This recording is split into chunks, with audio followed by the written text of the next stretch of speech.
Econocom est une société créée en 1973. Elle accompagne ses clients dans toutes les étapes de leur transformation digitale. Econocom est implantée dans 18 pays. C'est aussi la seule entreprise européenne à couvrir l'ensemble des corps de métier du numérique. D'après une étude de l'Institut Statista publiée par Le Point, Econocom se classe parmi les 250 entreprises les plus responsables de France. Avec 9200 collaborateurs dans le monde, l'entreprise affiche un chiffre d'affaires de 2,6 milliards d'euros en 2020.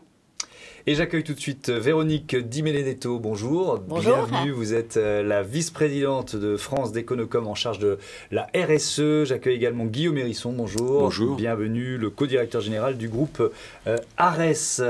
Alors, Econocom, c'est quoi votre métier ? Alors, nous sommes une entreprise de services numériques présente dans 18 pays et nous travaillons autour de 3 grandes activités, autour des équipements, autour de la location, autour de services. Donc, nous savons gérer la transformation digitale de nos clients en les accompagnant de A à Z autour de leurs choix technologiques et de leurs choix financiers. Econocom, c'est une entreprise qui est née en 1973, qui a été fondée par Jean-Louis Bouchard. Et ce qui est très intéressant, c'est comment est né Econocom. Et Econocom est né sur un principe très simple de lutte contre le gaspillage numérique. Pourquoi ? Parce qu'à l'époque, Jean-Louis Bouchard a eu cette idée tout à fait brillante de louer déjà des ordinateurs d'occasion. Pourquoi ? Parce que ces ordinateurs étaient en parfait état de marche, d'une part, et il offrait l'accessibilité de ces ordinateurs à des clients qui ne pouvaient pas se payer du neuf. Donc on était déjà dans une circularité du numérique dès la conception de cette société. De cette entreprise, oui, parce qu'effectivement, le numérique responsable, c'est vraiment un axe fort aujourd'hui. D'ailleurs, vous avez publié votre premier rapport d'impact. Qu'est-ce qui en ressort ? Alors, effectivement, comme on souhaite accompagner sur le long terme nos clients, on souhaite absolument que cet accompagnement crée de la valeur durable. Et donc, on est autour de ce concept de numérique responsable. Ce premier rapport impact, ce qu'on a voulu montrer, c'est qu'aujourd'hui, il faut mesurer l'impact de ces actions. Il faut le mesurer, c'est-à-dire qu'il faut des chiffres, des indicateurs, et on sait que ce n'est pas facile. Et il faut également avoir un mindset différent, c'est-à-dire qu'il faut se dire comment mon business peut avoir un impact positif. Donc nous, on s'est dit qu'on allait sortir ce rapport impact pour montrer déjà ce qu'on fait. C'est une démarche de progrès. On n'est pas, ça sera toujours à améliorer. Il n'est pas parfait, on le sait, et il sera certainement soumis à, à des réflexions. Mais c'est la tendance, le chemin. Exactement, c'est le chemin. Et donc cette responsabilité qui est à la fois environnementale, parce qu'on a sorti des offres autour de la réduction de l'empreinte environnementale du numérique, elle est également sociétale. Ce qu'on souhaite, c'est avoir également cet impact sociétal. Et voilà pourquoi nous avons travaillé dans tout ce qui est la filière de reconditionnement, puisqu'aujourd'hui, nous reconditionnons 430 000 équipements par an.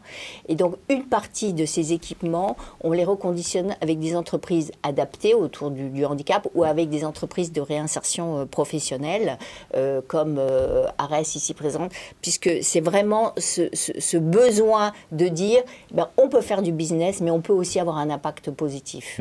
Alors justement, le groupe ARES, ça fait 30 ans, je crois, que le groupe existe. Avec quel... C'est un groupe associatif, mais il y a des entreprises. Expliquez-moi ça. Effectivement, on a fêté nos 30 ans il y a pas très longtemps et on était ravis d'accueillir tous nos partenaires.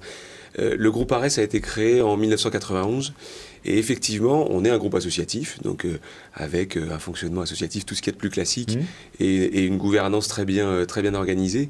Mais effectivement, le groupe ARES, son but, c'est de bâtir une société plus inclusive, où chacun a sa place et où chacun participe aux échanges socio-économiques de la société. Mais derrière le groupe associatif, on a créé sur ces 30 dernières années 15 entreprises inclusives avec des vrais clients, des vrais services, et où en fait on se sert de nos entreprises inclusives pour recruter des personnes en difficulté sur la base d'un seul critère qui est la motivation à s'en sortir, la motivation à travailler.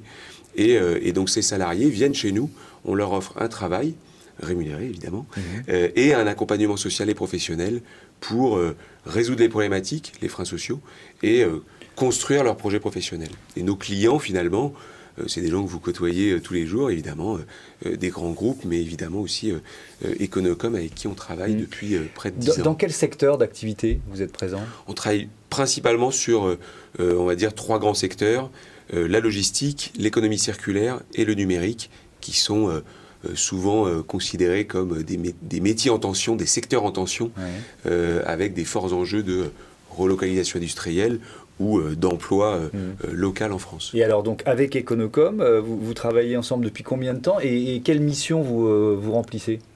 Avec Econocom, on s'est rencontrés il y a 10 ans.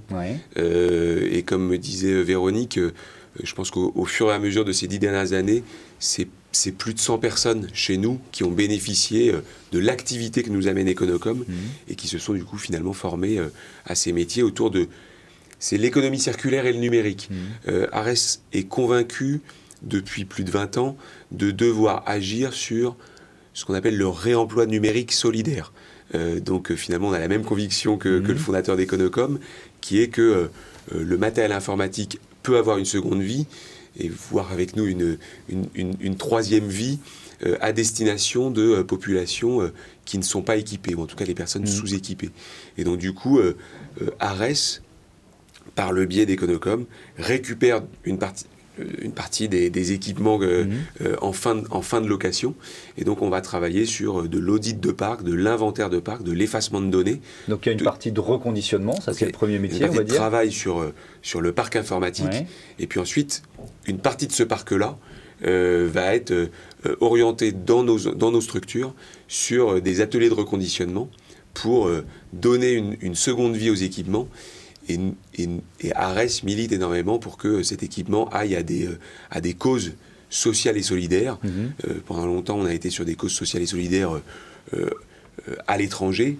Je dirais que la crise sanitaire a éveillé énormément les consciences sur le non-équipement français à côté de chez soi, vos enfants, nos enfants, qui ont dû suivre les cours qui ont dû suivre l'école à la maison, et où du coup les Français, et avec Véronique, on a dès le début, dès les premiers jours du confinement, œuvré pour qu'on puisse équiper ces personnes, ces jeunes, ces familles, les enfants des foyers de l'ASE et les familles sous-équipées, pour qu'il n'y ait pas qu'un smartphone pour les familles de 4 enfants à la maison, mais qu'on puisse équiper nombreuses familles en ordinateur portable et en ordinateur fixe éventuellement.